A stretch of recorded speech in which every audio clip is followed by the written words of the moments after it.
Hi everyone, welcome to Becky's Crafts and Goodies. I hope you're all okay. It's that time of the week again, it's Friday. So today, what are we going to do? We are going to do a crafty video and I'm going to be using a tray that I bought from Tesco's. Now this cost just £6. I love the tray, I love the little hearts that it's got cut out on the side, so I thought it would be absolutely perfect. And with this, we're going to paint it and do a few different techniques just to show you how you can change things. So if you're out and about and you see something wooden or whatever and you want to change it and make it more your colour and your decor, then I'm going to show you how to do it. So we're going to do a few different techniques and hopefully you'll enjoy watching it or learn something new in the bargain as well. So let's go down the craft room and have a look now. Right, so we're down the craft room now and we're going to start and decorate the tray. So with this particular tray, it has got some bits of varnish around it. So what I'm going to do is just use a piece of sort of sandpaper and just get those little bits of varnish off. You don't necessarily have to do that, but I think that it looks a little bit shiny to me on there. So I'm just going to do that now with a little bit of sandpaper. Right, so I've got one of these little pots that I saved from puddings. I'm going to put my paint in. I'm going to use this acrylic paint and I thought the colour was quite nice. So this isn't how it's going to finish up looking brown, don't panic. We will be doing more to it than that, but this will be the base colour. So literally we're just going to go on, paint this, probably give it a couple of coats. It looks quite a light brown. I think I'd probably like it a bit darker, so we'll see how it dries and then pop another coat on if necessary. Right, so that's all done. Now what we're going to do is to do a crackle effect onto the tray. So what I'm actually going to do is to put some rice paper on the bottom and we'll need to crackle that, and also we'll need to crackle around the edges as well. So because we've got rice paper, we need to use a different type of crackle glaze to the stuff we're going to use around the edge. Now I'm going to bring the piece of rice paper in that I'm going to use. Now if you imagine that rice paper is down the bottom there and it's stuck on and it's ready to go, you can't get a crackle effect from paint because we can't put paint directly onto this. So what you need is a two-step or a two-component type of crackle. Now the crackle that I'm going to use is this from Pentart. So you've got the component one, which is the first one that you put down. Once that's dry, you then put the component 2 over the top, and what happens is the top one crackles and then you can use a stain or something else on the top of that and it literally just seeps into the cracks, and that's how you get your little crackle effect that you can see. So we'll be using a 2-step component for that. For around the edge we can use a 1-step. So this one here is the Pentart. This is the Crackle Medium. So if you can see at the bottom there, it's a 1 component. So you don't have to use another component to work with it to make it crackle. So with this, what you would do is paint it on, and then you can use another bit paint over the top, and then that will give you a crackle effect. So there's that one, and there's also this Americana weathered wood that I've got as well. So that will give you the same effect of a crackle medium. That's just a 1-step component. So on the back, apply an even coat of acrylic as the base coat, let it dry, apply a thin layer of this one and then a contrasting colour on the top, and then you get your crackle effect. So basically these two do the same thing, and that's what we'll be using around the wood. Now I'm going to do that first because I've got to kind of do this in steps and stages. I will need to paint the bottom, but that won't need crackling because I'm going to paint that white, the same colour that I'm going to do this, and then we will crackle on top of the rice paper, as I said to you before. So to start with, we're going to do around the sides here, and I'm going to use the Pentart one because we're using the Pentart for the other, so I'll stick to the same make. So I'm just going to undo that, and we're going to paint. I'm going to do the inside first. Let me just change my brush. And so this will go on here and then leave it to dry, and then we'll put another paint over the top. So you use like a contrast in paint So in this case, I'm going to do like a creamy whitey colour. And if it works, then it will crackle.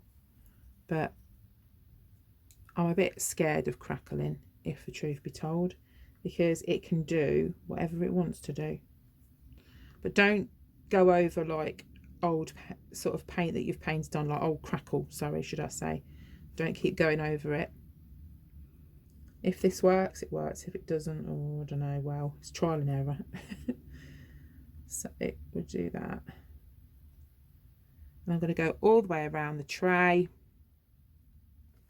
Hopefully I've put enough on. And once that's dried, I'll be back with you and we'll put some cream on. And that, after then, is when it should crackle for us. Right, so that's dry. I'm just hoping this is going to work. I've got a feeling it's not going to work, but I should be a little bit more positive, shouldn't I, really? So I've got some paint here that I've just mixed together because I've got like a few little different pots of acrylic paint, and I put a tiny bit of grey in it as well.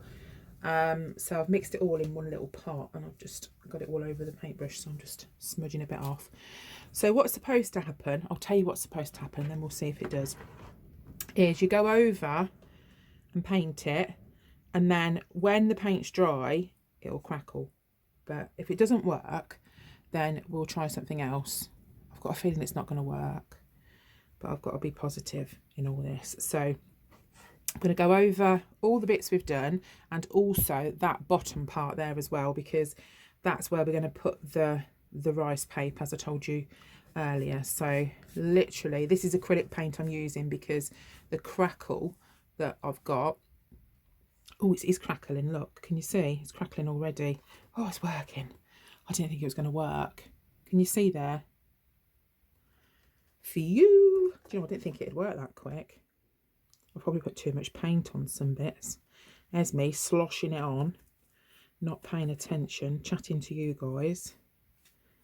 So it does work pretty quick. Do you know, I didn't think I'd put enough on, but it's working quite quickly. Oh, doesn't that look good? It's good, isn't it? So I've impressed myself there. Right, so I'll do the rest and then I'll do the middle bit. Obviously the middle bit won't be crackled yet. Ooh, very nice. Okay, we'll keep going. Rightio, so that's all done and all dried. Painted the bottom part, not perfectly, but it doesn't have to be perfect. And I'm going to pop on this piece of rice paper. Now, you can measure side to side and then just measure that up. But what I'm going to do is I'm going to place it in the middle, and I'm just going to sort of roughly score it around the edge and literally just cut out the bottom part, and then we're going to stick that on. Okie doke, so I've cut it out. There we go, that's it cut out. And I'm just going to pour some of this matte finish. This is the Fairy Chic Emporium's matte finish. It's basically, it's like Mod Podge, but it's a little bit thinner.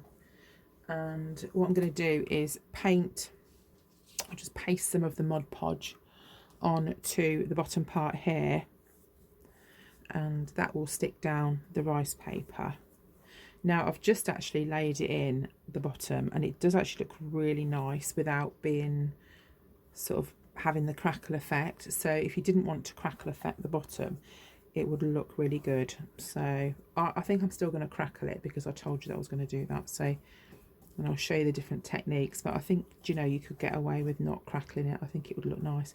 You'll see what I mean in a minute when I click it on. And also, because it's rice paper, you could crackle the bottom because you can actually see through it. You'll see on the side bits, we've got some like side sections. Can you see down here? And it is a little bit crackly. So sometimes it's trial and error, you know, on when you're doing craft projects. So I mean, next time I could just do, you know, crackle all over and you would sort of see through it. So, but it's fine. So because it's rice paper, let me just show you actually what I mean. Can you see? You probably don't know if you can see it. Down here you've got like little crackles. So that would have worked. So I'll probably do that next time. Right, so because it's rice paper, as I was saying, I can go over the top. If this was, say for instance, a napkin, it wouldn't be strong enough, so I wouldn't be able to do this. But in this instance, I can go straight over the top. So it'd be nice to do like a jewellery box or something and do the whole of it crackle and then put some white or sort of see-through rice paper over the top. That would look good. So what I'm also going to do as well is go over this part, all of the crackle, with the matte finish as well, and that will seal that because it's not had any sealer on it, and it will need sealing so it doesn't chip. I've just finished the little last bits on that. Let that dry overnight, and then I'll see you tomorrow at some point, but it'll be in a second for you. Right, so now we're going to crackle the bottom of the tray, and we're going to use our two-step components, so one step and two step. This one here, the first one, just looks like PVA glue really. Now, every time I do Crackle Effect, if I put the crackle on and I kind of smooth it like that, I don't really get a very good crackle. I'm not sure what I do wrong, but if I kind of do it in smaller brush strokes, it tends to crackle more, and I'm not sure if it's because I put more on the brush or I don't really know what it is I do. But I'm going to do my little strokes like I normally do, and then hope for the best. So I hope it works. So I'm just going to put the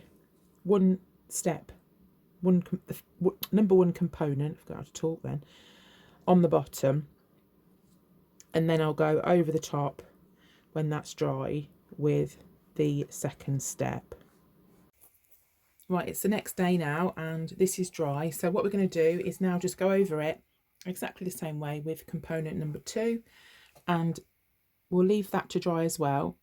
And once that dries, you'll get, hopefully we should get a nice crackle effect, and then we'll distress it. The crackle's dried now and it hasn't really done what I wanted it to do, if I'm honest. There's some slight crackles, but it's not crackled as I'd want it to. But because of the brush strokes that I did, it will be okay and it will show up something anyway. So what I'm going to do is I'm going to pop some of this patina on. This is Pentart Patina, liquid patina, and I've got a brush here and I've also got a cloth, so I'm going to put it on and then I'm going to rub it off as well after that. So it will change the colour. It will look darker to start with, and then when I rub it off it will go lighter. So we're just going to pop this on, and if there are any like cracks and holes, it will sort of seep inside. As I say, it hasn't really cracked as much as I wanted it to, but it will still be okay. So I'm going to go over it. Let me just do a little bit, and then just going to rub it like that just to get most of it off, and it just gives it that sort of old antique kind of look. So what I'm going to do, you see this bit here, I love how that's gone really dark and seeped in. So if it does that here, there and everywhere, that would be quite good. So I'm going to do the rest of the tray, and then we'll also do some distressing at the sides as well. Right, so now that's done, we're going to do the same thing for the back. Now if you remember, we actually put some of the Fairy Chic Emporium as a sealer over the top, and that's really important to do that, just so the paint doesn't suck up too much. Now these side bits might look darker when we rub them off as well, but that won't matter, because as long as the whole of the side bits look dark, then it won't matter. So I'm just going to paint the patina on the back here, and I will do all the way around the sides as well, but I'll just show you on this one section. And then we're going to rub it off in exactly the same way. Just let it sort of soak. But we've got a dark colour underneath, so it's not like we need it to be dark underneath because we've already got that. It's just more to colour the wood, the white part. So we just rub it off. It just changes the colour and makes it look older. as I say, obviously miss these steps out if you prefer if you don't want the more antique, older kind of look. So if you prefer it whiter, then obviously don't put any patina on. Right, so if you can see, you've got that kind of effect. So I'm going to do the rest of the tray exactly the same as that. Right, so we've gone over the whole of the tray. So as you can see, there are some bits that are darker and lighter, and they're sort of all sort of mushed and blended in. So we're just going to leave this now because it's a little bit sticky. So I'm going to leave this to dry for a little while, and then we'll do the next step. Right, so the next step now is we're going to distress the edges a little bit more with some of this antique paste, and that's from Pentart as well. So I just put it on my finger, and I'm going to go around sort of the top here because I want quite a bit of this top sort of ledge bit there. So I think that'd look quite nice if it was golder, and just sort of smudge bits in. Normally if I was to do it, I'd do like little sections, but I'm going to do it so all of this part is sort of gold. I just think it'd look quite nice to have like an edge with it. So I'll just use my finger, put little bits on, and just rub it all the way around the edge. But I really quite like the colour it is. Can you see? It's a really nice goldy colour. So I'll carry on and do the rest of that. And then probably what I'll do is I'll put some little bits around here as well, just sort of smudge some little bits in, but I'm going to mainly concentrate on this sort of edge bit, and then I'll put some of the bits in to kind of blend it in as well. So I've gone all the way around the edge, and I've also gone around the sides as well. So there's some bits that are darker than others, and I also went inside that middle heart as well because I thought that'd look nice if I made that gold. So all that's left to do now, I'm just going to leave that to sort of dry a little bit, and then I'm going to go over it with some of the wax finish. This is Polyvine. You can get different finishes, like this is the satin one. So I'll put the link for this in the description. It's not cheap, but it's really good, and that will give it a really nice coating. And what you'll be able to do is put hot things on this because they do like heat resistant sorts. They do loads of different types of this. Put a couple of coats of this on, and that will be it, completely finished. So I hope you've enjoyed watching this video. It's going to look exactly the same when I'm finished it. It's not going to look any different, so there's no point me showing you at the very end. But yeah, I hope you've enjoyed watching this. I've enjoyed making the tray. I'm going to keep this one myself, and yeah, why not? So I hope you're all okay, and I hope I've inspired you to have a go. So obviously this just came from Tesco. Just have a little look around, see what you fancy changing, and as I said to you before, if you don't want to distress it as much, you can just do the other steps previously and keep it sort of fresher looking. So it's completely up to you how far you distress it. So that's it for me. I hope you're all okay, and I will see you again soon. Take care. Bye for now.